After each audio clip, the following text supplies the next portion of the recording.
I'm Hazel, it's Saturday today, which makes it time to sit down and catch up on the WoW news of the week, what I have been up to, and answer some of your questions.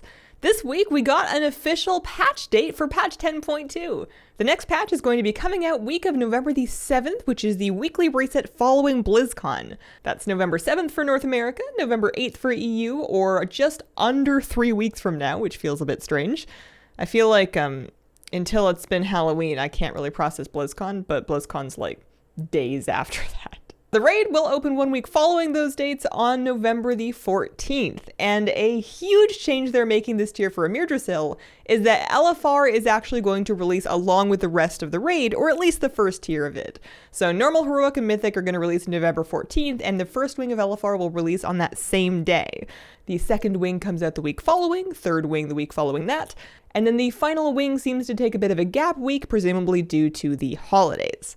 This is something lots of people have been asking for, and it's been a little silly that LFR has had such a slow rollout compared to the rest of the raid for a long time, so it's nice to see it coming out a little bit choppier.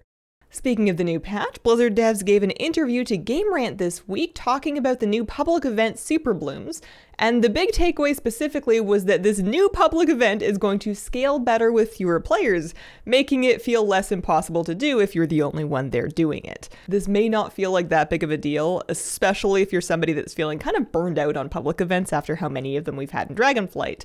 But for collectors down the road, or even just if you end up on a dead shard, or, people lose interest in this as fast as they did in Dream Surges, it's really nice for collectors to be able to go in there and pick things up without needing to get other people and coordinate them. Even though Dragonflight is still current and it's still alive, and apparently it's less than a year old. For some reason, I thought we had been in Dragonflight for years, and that's not true. It came out in November of last year.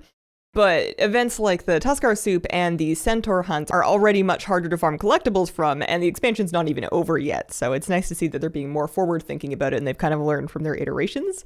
I feel like these events were really fun at the very beginning of Dragonflight, and while I like that there's content for outdoor-only players to do it, it's nice that there's fresh stuff out. I'm feeling a little bit fatigued on it at this point, so I'm hoping they've learned what they need to from doing so many in Dragonflight, and that we get, a more sane pacing of them in the next expansion.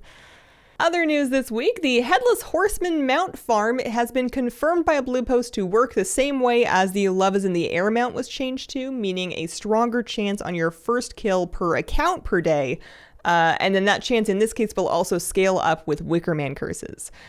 It is still kind of an open question as to whether or not this logic also applies to the Drake armor and the Arfu pet. It anecdotally seems to, but it's tough to say, especially this early in Hallows End. You can think yourself silly reading comments and forum posts and trying to figure out on what kill of the day everybody that has an Arfu got theirs on, and then trying to account for, everything. I think it makes it both much better and much worse that Arfu is this cute. In any case, Hallows End is up now and runs until November the 1st, so happy hunting to anybody farming the drops. Other news this week, they dropped an image onto the mobile BattleNet shop that appeared to showcase the new 12-month subscription promotion offer, which is notably currently not available yet. They did that a little bit early. This image shows a couple of new mounts for Retail and Classic and hints at what we can only assume is some form of Slither Drake or Slither Drake skin that has tangled with the skyline of the Lion King.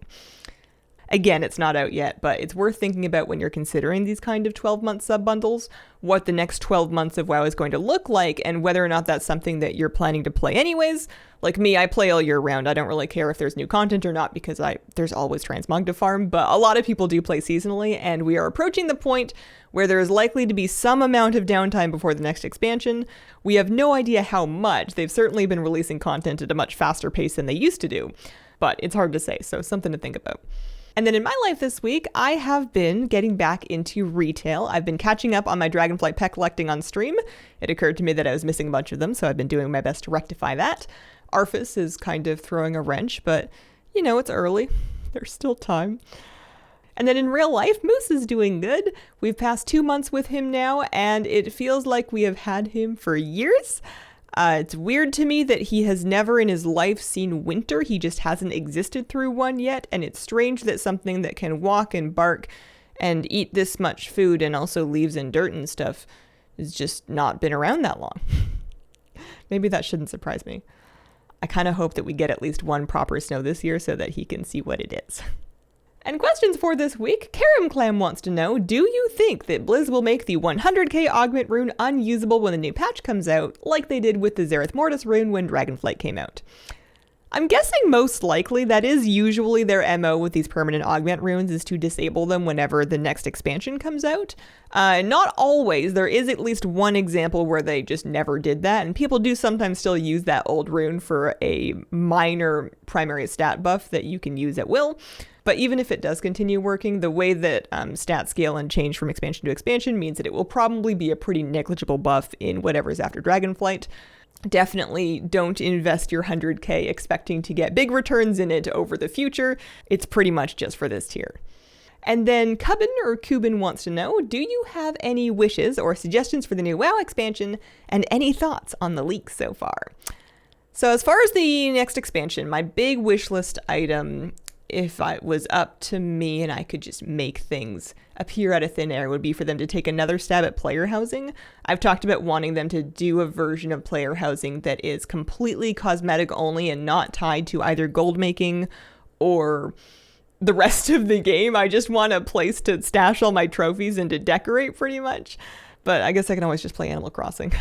As far as leaks, I would caution against getting too invested in any big leaks that are purporting to show big lists of features. I would say that sometimes a couple days ahead of BlizzCon, a presentation slide will leak, and then sometimes you'll get like hints of the overall theme of the expansion from like copyright name leaks and stuff.